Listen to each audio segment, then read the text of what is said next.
how much you owe. Handwritten note. Sure. Or physically. Energy. That creates the lid and everybody. So has to if you and rise. I disagree on something, then you must be erased and banished from life. So how does I'm just gonna sit here and drink this water. Hi guys, thanks for tuning in to SamSpeaks and SamSpeaks Radio podcast on iTunes. We have Katie Maxwell today with Intero Houston. Katie, thanks so much for joining us today. Appreciate it. And today we'll be discussing new agents and how do they find their training, how do they find coaching, and what's the best way to really learn how to be the best in this business. So Katie, you have a company that you run and you have about 20... We're at 120 now. Oh, I got 20. Yeah, see? Something right. I'm like, I knew there was a 20. It was 20 at in one there. point, yeah. Mostly of millennial agents. We didn't mean to, have this huge group of 25-somethings come into the office, but when you build a really cool modern space, non-traditional, that's just what happened, and I'm so happy it went that way. Sure. So, I've discussed with a lot of different people, millennials and working with new agents and whatnot, but today I really want to get down to the nitty-gritty of coaching, training, and where agents should really learn how to be a real estate agent and really make money and produce. So, what's training like at your company? I don't like boxed training. There's a lot of these big brokerages that expect person A and person B to be able to learn the same exact way with this box, and they make them pay for it or whatever the case is. I don't like that because a young person that comes to me that's like 22 or 23 isn't going to learn from that. And Right. in real estate, as we know, I think it's a crock. I think that box of training doesn't give them anything because the real experience that they're going to get is what the actual training is. So Right. first of all, I try to recruit only agents who I know that can jump off that board without actually knowing how to swim and knowing that we are the backbone of the company. So from a broker standpoint, I think more brokers need to be more relevant in the life of their agent, because if we can show them that we are the backbone, they can get out there and start working without feeling they need to know everything. Also with these younger agents, they really are having a hard time because I guess they've had helicopter moms and dads, so they really feel like they need to get my endorsement on absolutely everything as they go. So training standpoint, there's a lot of one-on-one. There's a couple of hours spent just with me with all of those agents to let them know that I'm not their mom by any means, and I'm suddenly like the old lady in the office, but they have me there 100%. When they need something, they know that they come to me. And they may come to me brand new, but within a 5-year period, I know that with the right training, they're going to be top producing agents at the age of 25, 26, 27, purely from that one-on-one interaction that I give them. So I'll take my like leadership agents in the office and they'll do some one-on-one time, but there's no mentorship program where commissions are shared or anything. It's complete and 100% broker involvement. We do rally hours on Tuesdays where we bring the agents in. My most successful agents come to our meetings. I hate calling them meetings because that sounds boring, but we do these really motivational, fun training engagement type things on Tuesdays. We have workshops on Mondays because you see too much training going on in this industry where you just shoot out all this information and they never actually act on it. So we spend a few hours actually doing, the things that maybe a broker usually wouldn't be sitting down with their agents and doing. What are those things that you do, for example? We'll jump into, something silly like Instagram and Facebook ads, which, sponsored ads, super easy to do, but then you open up like Power Editor and it's really confusing. So I'm sitting there with them and none of us know what the heck's going on, but by the end of that 2 or 3 hour period, we've created some good content and we're pushing it out to the right people. And I didn't just tell them how to do it and make them pay for training, like we actually did it and it actually happened. We do massive action days once a month, usually the first Monday of the month, which is our called Mad Day, and we'll provide food and all sorts of fun stuff. And there's like Red Bull for days and a lot of Sour Patch Kids because at 35, that's what I survive on. And we prospect like crazy. So a younger millennial agent isn't typically the type that's going to go door knock and get on the phone and do FSBOs and expireds. They're going to work by referral typically from what I've seen. So this one day we all get together, and when you put a bunch of agents together and get that energy up, we prospect all day long from actually we work out first in the morning, like doing some CrossFit crazy thing in the parking lot. Then no one takes any shower, which is also pretty disgusting. And then we come in our stretchy clothes and we work, and we don't leave until about 4 o'clock. And we tally up, the amount of volume and the amount of listings that we now have purely from a day that they would have never spent, if they had worked anywhere else, which is nice. So company culture is pretty much everything. Absolutely, it is the. I was, just talking to someone else earlier today, and they're like, "Oh, so much about culture," and it's, I'm so sick of hearing about it. I'm sick of hearing about it from people who are lying about it. You know? Right. That Company culture is everything. Yeah, it's everything, but it's so much nicer to hear it from somebody who, not me per se at all, but these companies that have grown like insane amounts. Or yesterday when I visited Facebook, like that is culture. That's amazing. I mean, you have 15,000 people working for you, yet it's the same across the board. And I just don't like when I hear these, companies are like, our culture is great, and there's like 2 people. I'm like, Right. well, get back with me when you've got several. But yeah, that's it. That's what attracts people. That's how it helps me recruit. I don't even have to. I would never be the type to call an agent and try to recruit them over the phone. It's just not my style. But I have these amazing brand advocates because they love where they work and they bring people in, for us. What is your turnover? Actually, our retention is really, really great. The people that come in, there's a few people that, I sound like a control freak. There are people that do well with me and people who don't. And the ones who don't do well with me, they get pushed out pretty quickly. And they're the ones who are not self-sufficient and they're not good salespeople. Like, they don't have the initiative to go out and get things done. So we have very little turnover. We have just about 120 agents. We used to do a termination wall once a quarter, which got a lot of people liked it and people didn't at other brokerages. They were like, there's a lady in town that's actually getting rid of people who aren't working. And yeah, because it made my top producing agents, like, they're really excited that we're getting rid of the bottom dwellers. So we would post all the terminations up on my wall in my office. And if they didn't produce, like, some sort of check did not come into the office, I don't care if it was a rental or anything, within a 90-day period, you're doing something wrong. Like, obviously you shouldn't be in this business because your family's starving, so you need to go elsewhere. And it was a nice way for me to get rid of the dead weight without having to have a bad conversation with them, say, I must fire you now. It was as simple as saying, oh, it's that day and your name was up there, so now I'm going to terminate you. And that was really, really, very well received by everyone too. Right. Let's say I come into your office, I'm a new agent. What are the 3 questions you are going to ask me? You know what? I'm not a really, I don't want to say traditional person, but I don't go by a lot of lists. And I really like to get a sense of a human being when I talk to them. So I will chat them up. I think I'm a good salesman and not your standard, way of defining it. I'm not a car salesman by any means, but I'm really good at talking to people and figuring out what they're all about and if I will get along with them. Because like I said, I really believe the brokers should take so much more responsibility in their businesses. Even at 100 and whatever agents, that's a lot for me. So as we grow and we expand, we have such good people within our office who are helping me do that now.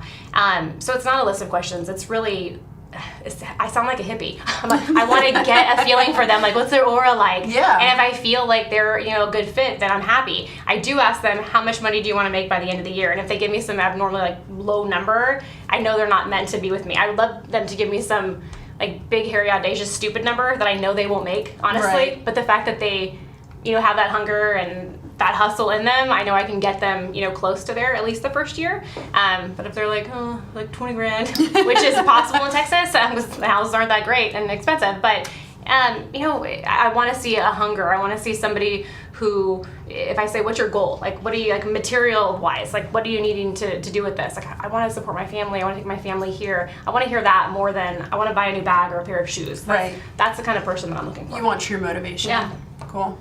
So what would you say there's a lot of agents right now, especially millennials, that even though you have a great company and you have great training, they're still looking at outside sources, whether it be websites, groups, coaches. Could you say, or would you say that there are any that you would recommend?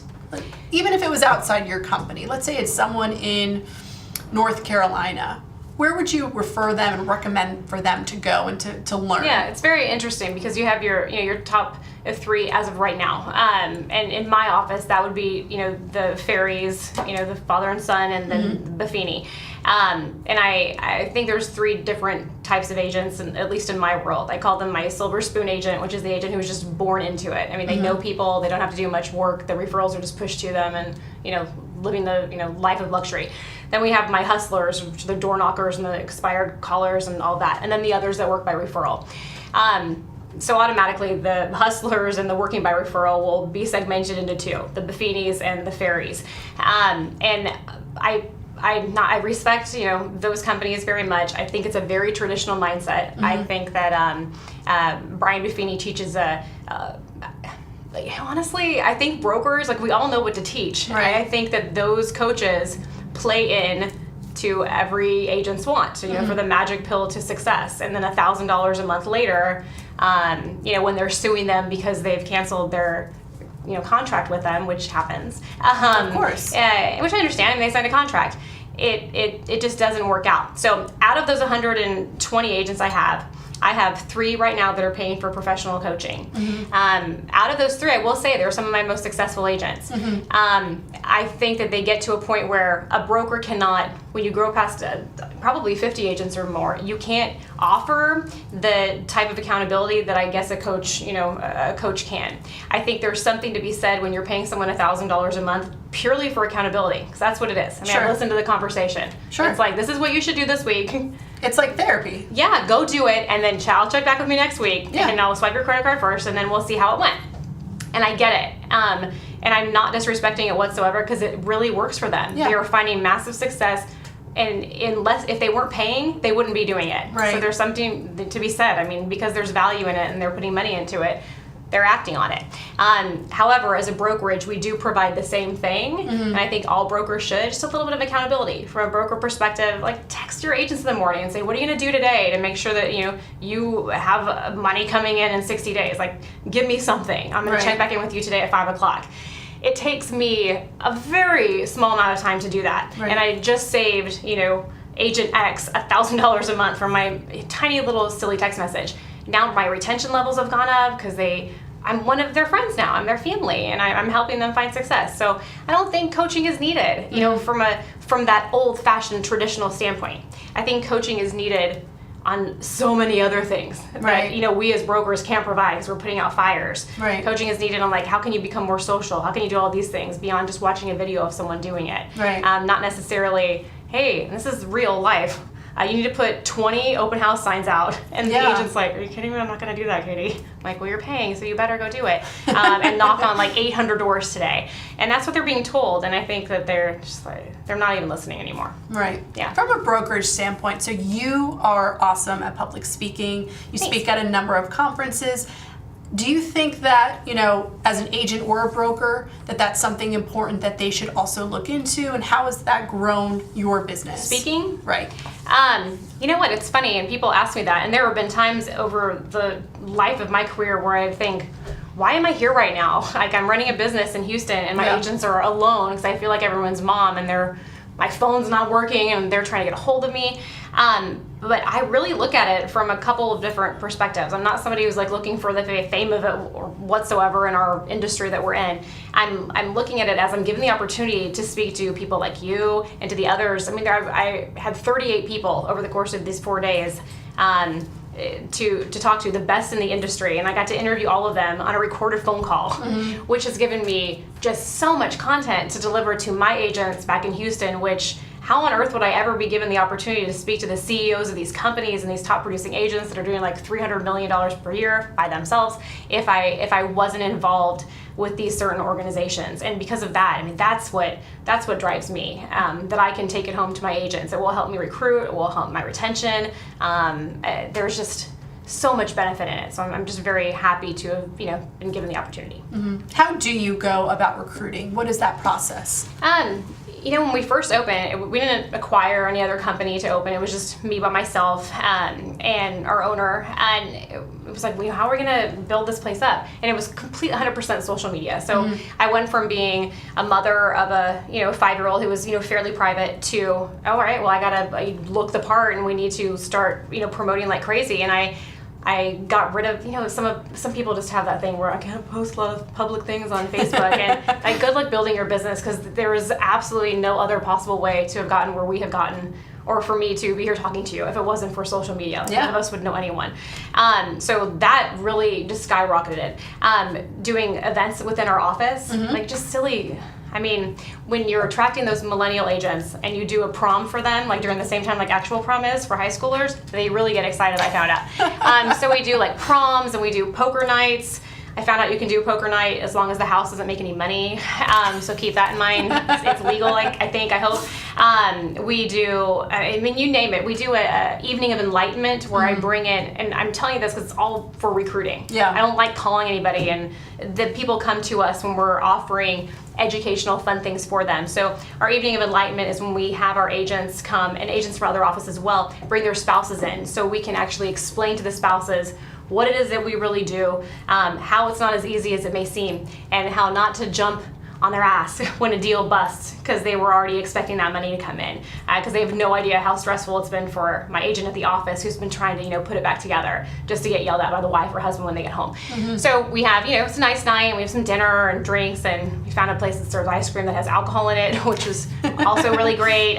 So those types of things, events has been, I would say, like 100% the way that we've recruited the people that we have. So the way that agents target their buyers and sellers, you're essentially doing that with agents. Yeah, 100%. It's, I tell them if they're brand new, like, look how we are in social media. Like, go back to my profile like 5 years ago and see the evolution of Katie, and how I was at first like, I don't want to post that, and now it's, it's much more just natural, and the ratio of personal to business, and how much to irritate anybody so they stop following you altogether. And well, which is interesting. Yeah. You have so many millennials, and I know we talked about this before. Millennials, they kind of put out a lot of stuff. Right. A lot of stuff is great and professional, and then some of it you're like, I mean, I know with my agents, I'm like, take that down. What are you doing? I have actually let agents go because of that, because I said this is unprofessional, embarrassing, and it doesn't represent the company properly.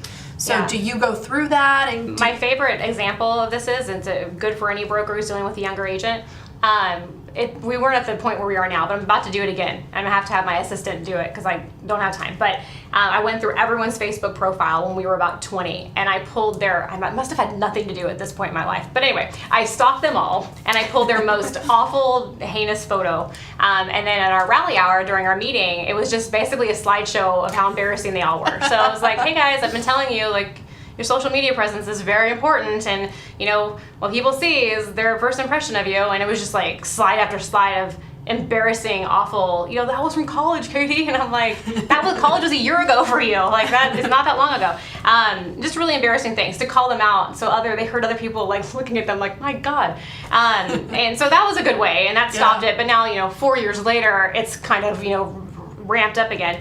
My favorite thing is like Snapchat, which I have to constantly tell myself at 35 years old that I need to stop saying that's stupid, because inevitably whenever I say something stupid, it will be the next big thing, like Snapchat. So I was like, that's dumb. What are you guys doing? I thought so too. I know, and now I'm watching. Yep. But then I have my agents who are super professional, usually, and they're promoting themselves like, look at my Snapchat, everyone, on Facebook. So then I'm going to go ahead and assume that the people that they're talking to are looking at their Snapchat. So then I do too, because I'm a creepy stalker, I guess, with all my agents. And the things that I see, I'm like, you literally just said for everyone to look at your Snapchat, and I don't, what's going on? It's like 2 a.m. My favorite thing to do right now, by the way, is to, again, I have a daughter and a boyfriend, and we spend our evenings at home doing non-cool fun things like my agents do, and I like to look at about 1, 2 a.m. at Snapchat, and then look again when I wake up and see how they're all deleted, which is pretty much my favorite because they delete everything, but it's really bad, like the content that they're pushing out. Not everybody, I'm not saying all millennials are bad, but I think they just need to really understand that if you're going to push from one social media outlet to the other, it needs to be uniform. Or knowing that if you do put something out there, people are looking at it. Yes. People are reading it.